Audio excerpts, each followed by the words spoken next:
Hey, good morning, everybody. Mark Bazinski back here again, and been a couple of days. I know.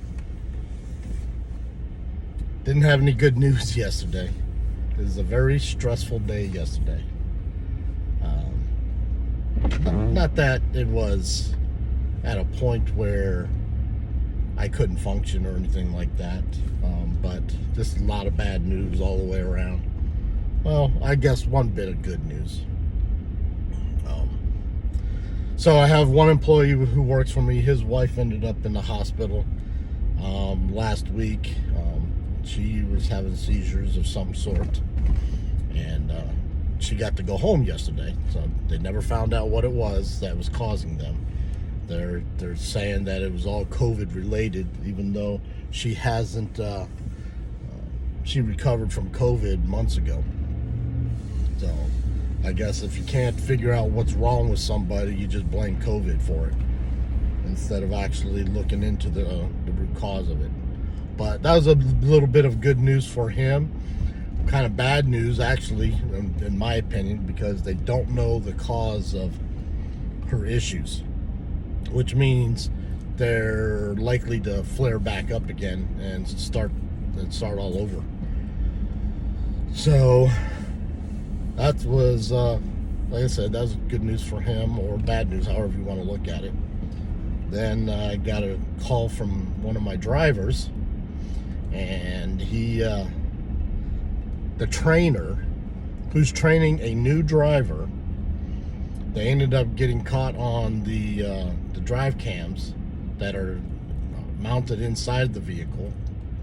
Came to an abrupt stop, and any jerking of the vehicle, anything that causes the vehicle to abruptly come to a stop or jerk or whatever, causes the camera to come on, and it records the 10 seconds before the event and 10 seconds after the event to get an idea of what was going on. Well, he was training a new driver and was allowing him to drive, and they came to a stop, which caused the camera to come on. And what ended up happening is the guy wasn't wearing a seatbelt. I went to bat for this driver. Because he did not have all the experience necessary for us to hire him.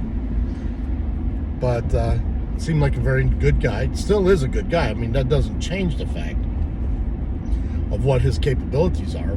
But he wasn't wearing a seatbelt, and it's considered a cardinal rule for us that if you're caught not wearing your seatbelt, you can get fired for it. And he's only been with us for a week. So I've got a decision to make. I'm not looking to get rid of him. I've already gone to bat for him because I think he's a good guy. So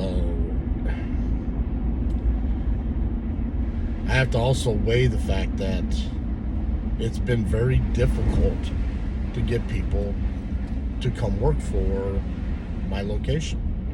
I'm still looking for a driver to come work for me. I've got 12, I need 13. And the posting's been up for months. And I still need one more person, and nobody is bitten off.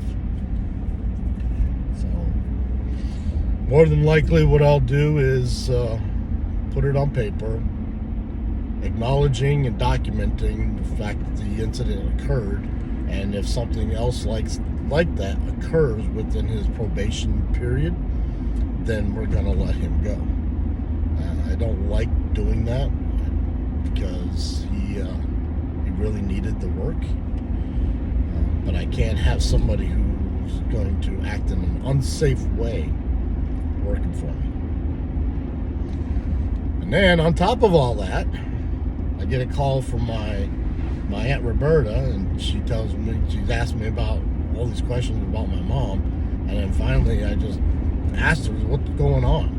So they ended up calling 911, and she's in the hospital. I'm like, why would I know all that? They called you. They've been contacting you. How would I know about all that stuff? Now, here's the thing about my mom. she's been ready to go. I mean, she's late 70s, mid 70s.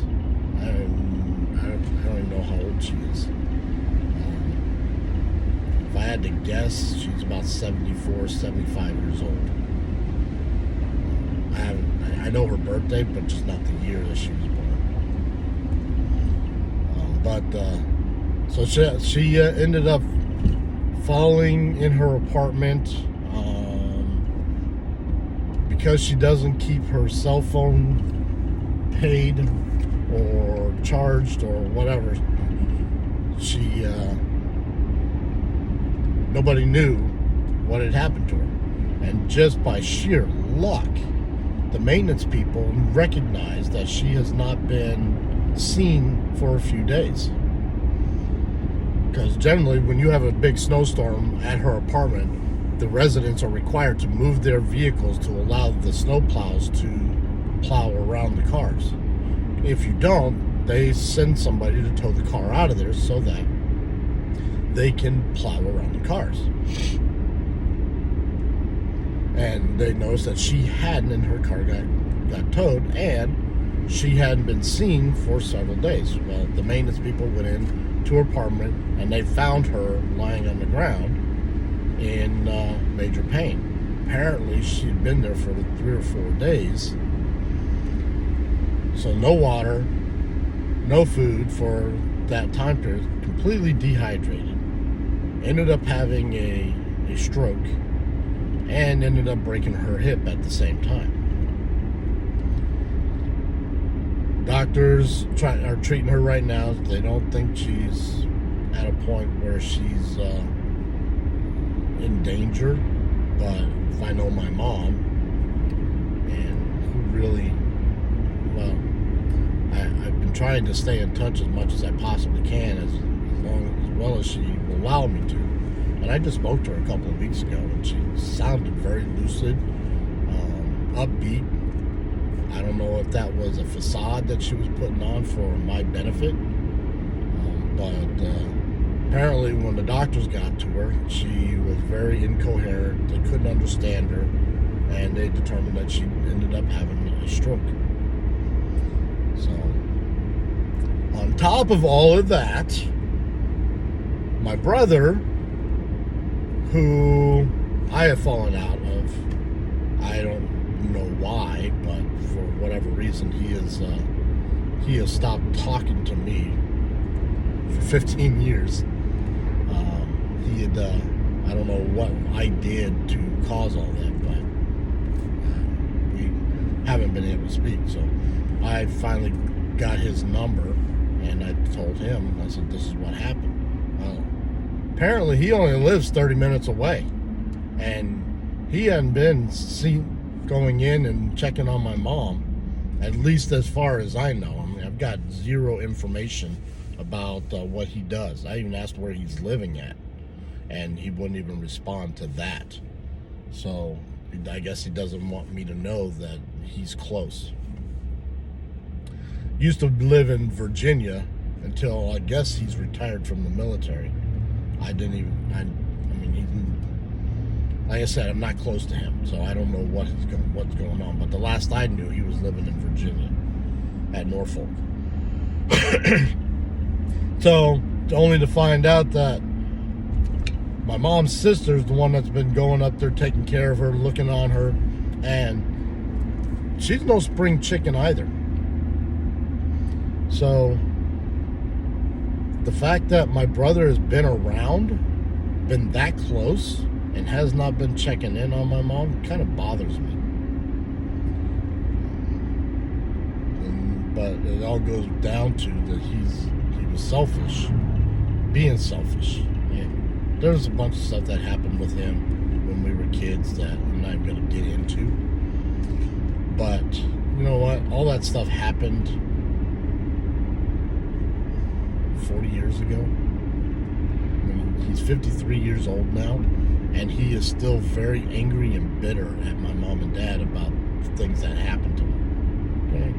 You know what? Grow up and get over it. I'm sorry that you can't, but you know what?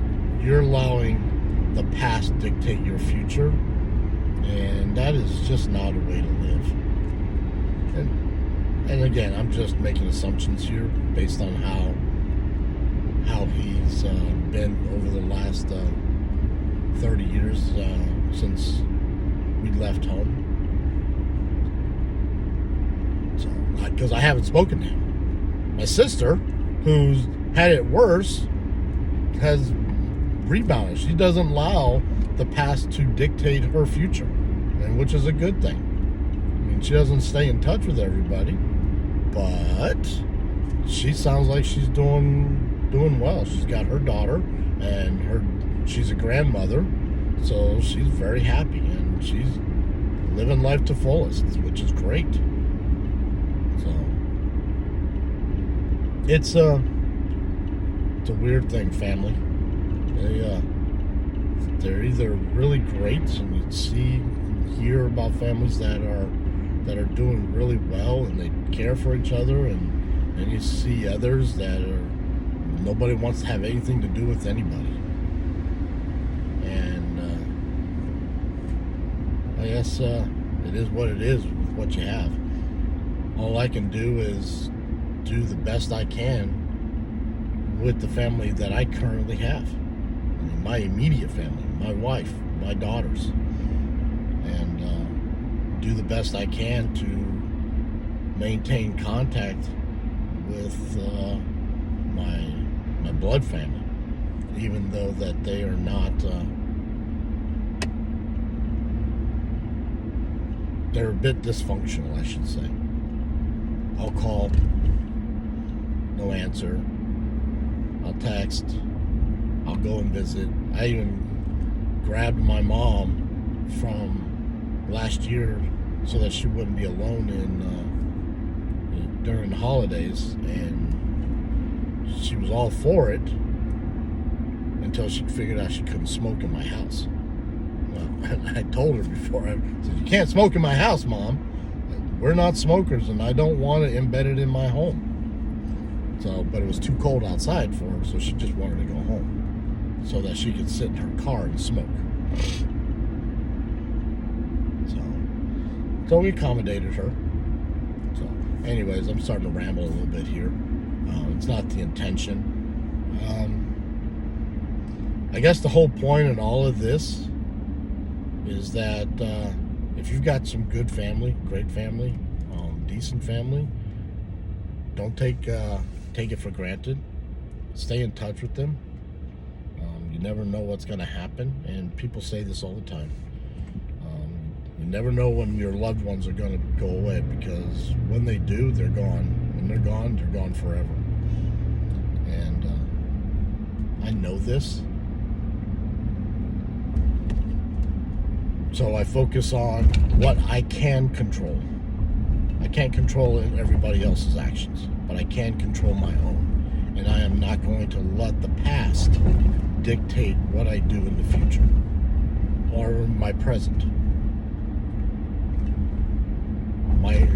My immediate family, my wife and my girls, my friends who I treat as family, my brother who is from another mother, Michael Colvin, Travis Walker, his wife, Corrine, and Melissa. I mean, I look at them as part of my family.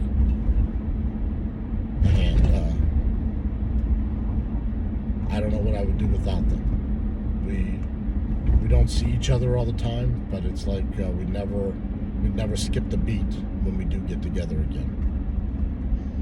So, anyways, I hope everybody else is having a great day. Today is going to be a great day for me. I got some work I got to do to take care of the stuff with my mom, but I will get through it. I know that for a fact. Like I said, I won't allow the sadness or the down days to dictate how I live my life and progress forward. And I will just work from that point of view.